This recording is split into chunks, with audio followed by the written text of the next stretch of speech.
नमस्कार दोस्तों, आपका स्वागत है आपके अपने YouTube channel Vidhi judicial academy में। मेरा नाम है Vijendra Verma and I am the director founder of the Vidhi judicial academy. We provide coaching for the judicial services exams, and through this video we are trying to reach out to you to provide you full professional exam oriented coaching for the judicial services, and that is free of cost. We are going to provide you the entire foundation course including all the books, including all the details, whether it is required for the prelims or mains or for the guidance for the interview. Next question आपके यहाँ से था, these are the words, please note down. 42nd amendment added these words socialist, secular and integrity. This is the next question in your prelims कि which three words were added by the 42nd amendment, socialist, secular and integrity. ये जो तीन शब्द हैं ये पहले से नहीं थे, इनको 42nd amendment के द्वारा जोड़ा गया। तो यहाँ ऐसे क्वेश्चन आ जाएगा which words were added, तो ये ध्यान रखना सोशलिस्ट, सेकुलर, इंटीग्रिटी, या फिर ये जाएगा कि ये जो वर्ड्स हैं कौन से अमेंडमेंट से जोड़े गए। तो they can ask you the amendment 42nd amendment, they can ask you the words added, वो ये भी पूछ सकते हैं आपको। इन तीनों पे क्वेश्चन पूछेगा आपसे, ठीक, note down it. Next is the question, ये क्वेश्चन प्रीलिम्स में पूछा जाता है आप लोगों से, लगातार लिख लीजिए फटाफट।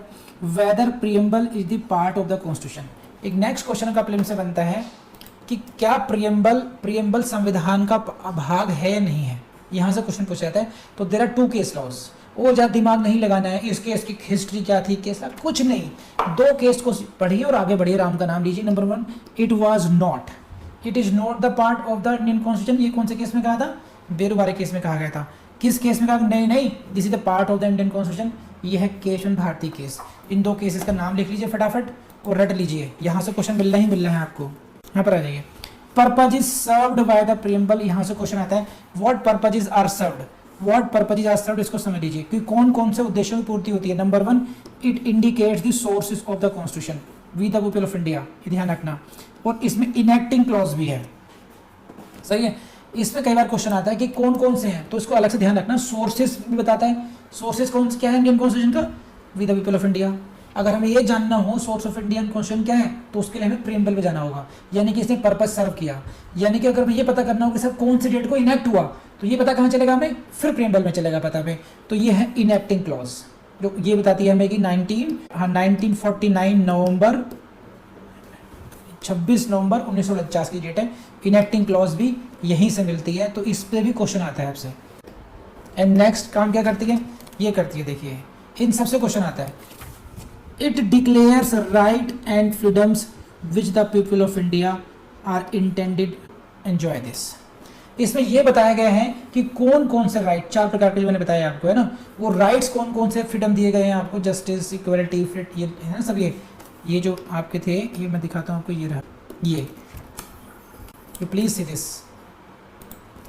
जस्टिस, लिबर्टी, इक्वलिटी, फ्रेटर्निटी के बारे में हमें यही बताता है कि कौन कौन से राइट्स, कौन कौन से महान अधिकार और स्वतंत्रताएं दी गई हैं।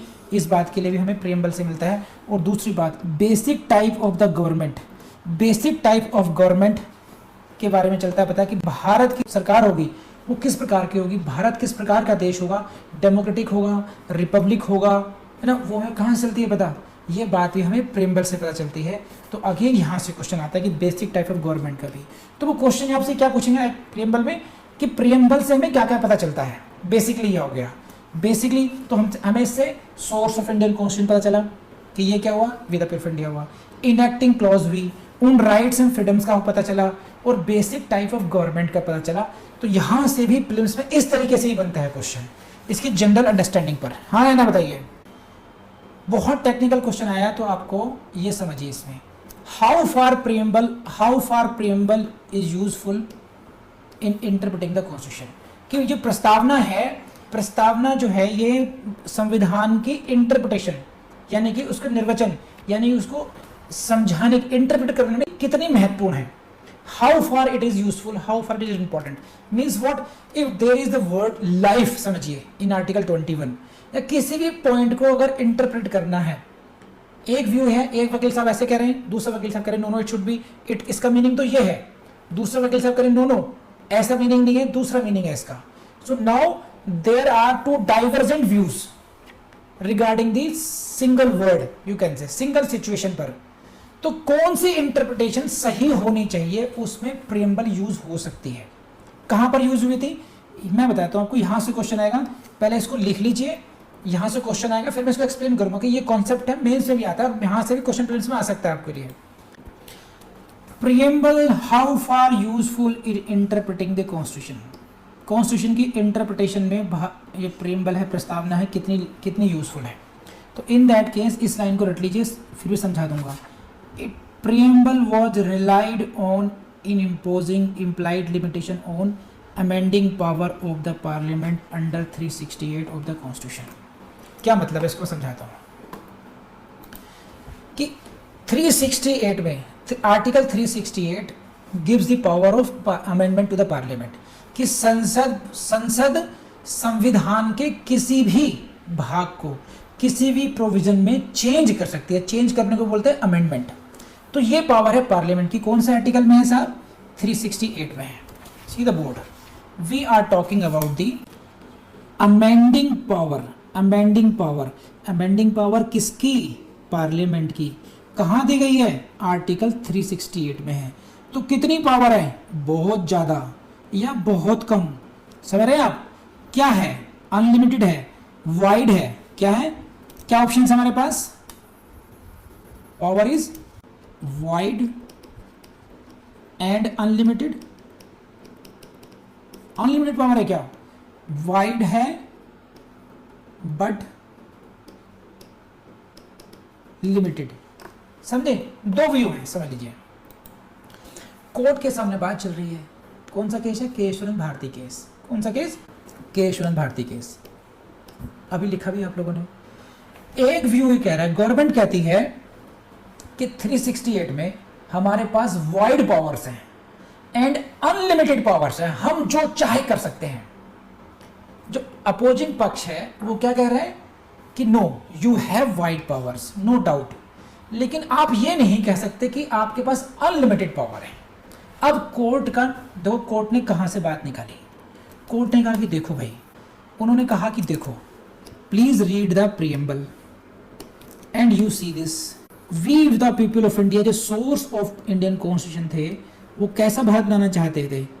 It must be a socialist, it must be sovereign, it must be secular country, it may be democratic country, it may be republic country. समझे। तो खुशबू रानी जो है वो है एडवोकेट गवर्नमेंट की। इनसे पूछा, हाँ जी खुशबू जी क्या कहना है आपका। सर हमारी वाइड पावर है। अच्छा चलो लिखिए जी, वाइड पावर है खुशबू। सर हमारी अनलिमिटेड पावर्स है। अच्छा unlimited. Learned council for the state argued that the power of the parliament is unlimited. एक बार बताओ खुशबू मैडम, जो प्रियम्बल में शब्द दिए गए हैं सेकुलर, है ना, जैसे मान लीजिए डेमोक्रेटिक, मान लीजिए कि India shall be a democratic country, तो जो पार्लियामेंट है क्या इसका डेमोक्रेटिक करैक्टर भी चेंज कर सकती है। अब खुशबू घूम गई। खुशबू भी तक क्या कह रही थी कि हम जो चाहे कर सकते हैं। इनसे एक क्वेश्चन पूछा गया, India is suppose to be democratic country, क्या आर यू सेइंग कि आप इसको डिक्टेटर कंट्री बना सकती हैं, मोनार्की बना सकती हैं। कि हाँ एक काम तो है हम नहीं कर सकते, इसका मतलब कुछ ना कुछ तो लिमिटेशन है। This power is not unlimited. अभी आप क्या कह रही थी, अनलिमिटेड पावर है, हम जो चाहे कर सकते हैं। तो जो चाहे कर सकते हैं, तो तुम बताओ क्या इसको डेमोक्रेटिक कंट्री नहीं रहेगा। कि नहीं सर डेमोक्रेटिक तो रहेगा। इसका मतलब कुछ कहीं ना कहीं जाकर के आपको अपनी पावर्स का इस्तेमाल रोकना पड़ेगा। There are certain limitations. अब खुशबू को समझ में आएगी। और बताइए, it is suppose to be republic country, can you change it. क्या पार्लियामेंट ये कह सकती है कि from tomorrow onwards it will no longer republic. क्या आप ऐसे कह सकते हैं रिपब्लिक नहीं होगा।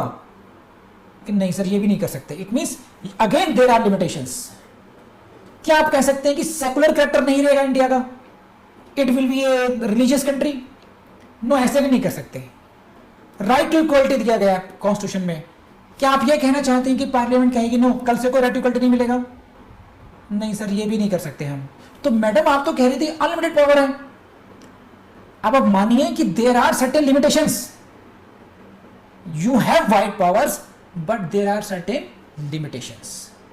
इसीलिए हम कह रहे हैं, ये लाइन अब पढ़िए आप, कि कि preamble was relied on imposing implied limitations, कि कुछ ना कुछ इम्प्लाइड लिमिटेशंस हैं, with in that framework parliament has wide powers. तो प्रियम्बल जो है वो एक बड़ा सर्कल क्रिएट करती है, विद इन दैट लिमिटेशन आप जितना कूदाफांदी कर सकते हैं कर लीजिए, you have unlimited power, but there are certain basic elements like sovereign character, like secular character, like this democratic character, that republic character, you cannot change that। और वो जो बेसिक एलिमेंट्स हैं उसको हम बोलते हैं बेसिक फीचर्स। तो basic feature की जो थ्योरी है ना, उसको इनकॉर्पोरेट करने में in preamble was helpful in imposing implied conditions. तो यहीं से क्वेश्चन प्रीलिम्स में आपसे आता है कि whether what is the importance of preamble. तो प्रियम्बल का यूज पार्लियामेंट की अमेंडमेंट पावर को कंट्रोल करने के लिए, इंप्लाइड कंडीशन इंपोज करने के लिए किया गया था। केस का नाम केशवन भारती केस।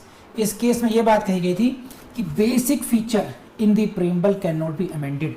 तो in that case preamble was useful. आपने ये देखना है बस, अगर आपका ऑप्शन ये आएगा preamble has no use, answer गलत। Preamble is very useful in interpreting the constitution. और कहा प्रैक्टिकल हमने कहा देखा example, in imposing implied conditions, implied limitations on the power of the parliament. तो ये जो लाइनें हैं मैंने आपको बहुत अच्छी तरीके से एक्सप्लेन किया है, इसको ध्यान रखना बस। Preamble was relied on in imposing implied limitation, ठीक, on what, on amending power of the parliament under 368। तो this is P for prelims, लिखिए। And then there are certain statements. अब कहां से नेक्स्ट क्वेश्चन आते हैं प्रियम्बल में, समझ लीजिए। प्रियम्बल में एक लिस्ट है प्रियम्बल की महिमा गुणगान करने के लिए। फॉर एग्जांपल जैसे पिक करता हूं किसी किरदार को, जैसे ये है हीरा मिर्जा है, ठीक।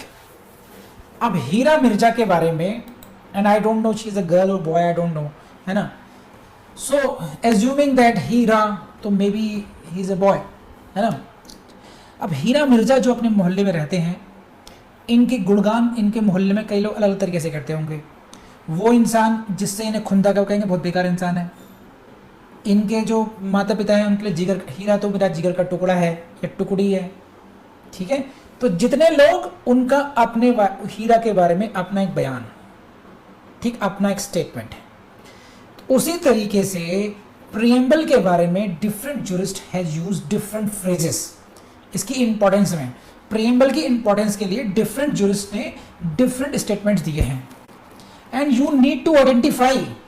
यहां से प्रीलिम्स में क्वेश्चन आता है कि भाई कौन से जूरिस्ट ने ये लाइन कही है। तो आपको पूरी लाइन तो रटेगी नहीं, तो उसका आप केवल कीवर्ड्स याद कर लेना, लेकिन ये स्टेटमेंट्स आपको रटने पड़ेंगे। यहां से डायरेक्ट क्वेश्चन मिलेगा कि who said this about the preamble. Come on, see this.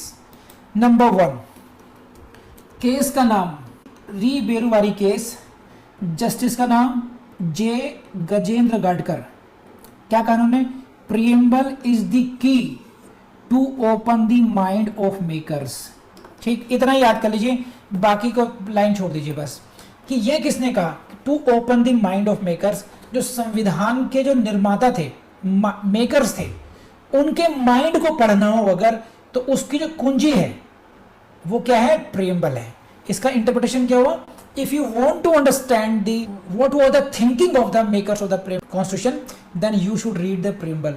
अगर आपको ये जानना हो कि जो हमारे संविधान निर्माता थे उनके मन मस्तिष्क में क्या चल रहा था, क्या अंडरस्टैंडिंग थी, तो आप प्रियम्बल पढ़िए। तो इसलिए जस्टिस गजेंद्र गाडकर ने बहुत सुंदर एग्जाम्पल दिया है।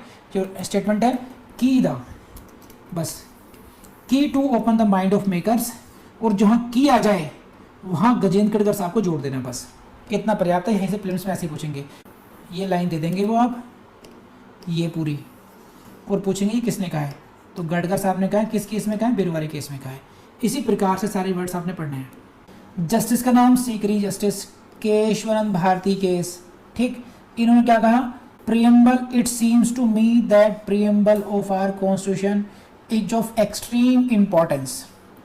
बस एक्सट्रीम इंपॉर्टेंस आ जाए तो क्या बोल देंगे आप? जस्टिस सीकरी ने कहा। की बोलेंगे तो जस्टिस गजेंद्र गाडकर। तो आप समझ रहे हैं, इस तरीके से, उस तरीके से स्टेटमेंट बेस्ड क्वेश्चन आएंगे कि प्रियम्बल के संबंध में किसने ये बात कही। तो जस्टिस सीकरी ने क्या कहा, एक्सट्रीम इंपॉर्टेंस। आपको पूरा स्टेटमेंट रटने की जरूरत नहीं है, एक्सट्रीम इंपॉर्टेंस से फोकस कीजिए। एक्सट्रीम, यही ट्रिक है बस, यहाँ पे हमें बहुत ज्ञानी नहीं बनना। Extreme importance justice Sikri, Keshav Bharati case की गडकर री बेरोबारी, बस हो गया काम।